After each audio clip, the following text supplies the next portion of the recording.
no és meu ni teu, però cal alçar la veu si el volen atacar. Gent que no escolta, gent que no comprèn nostra cultura i sentiment. Lo meu riu al pas dels anys recordarà els germans que avui lluitem per n'ell. Lluitem pel fang i l'espiga, la foja i l'anguila, i cada racó on vaig ser feliç. Però ara el Xúquer és un riu sobreexplotat al que li han pegat tants mossos en els últims anys que va aproximant-se a la seva mort, sense que les administracions responsables facin res per impedir-ho, sinó tot el contrari, propiciant noves agressions. Que no estem per anar repartint ni per anar donant el que no tenim.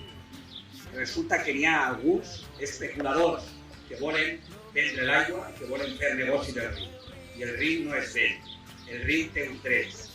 Que no malvenguen la nostra aigua, al final hem de mantenir el cabal ecològic del riu, hem de mantenir l'albufera i sobretot hem de mantenir l'economia dels llauradors de la ribera del Xúquer.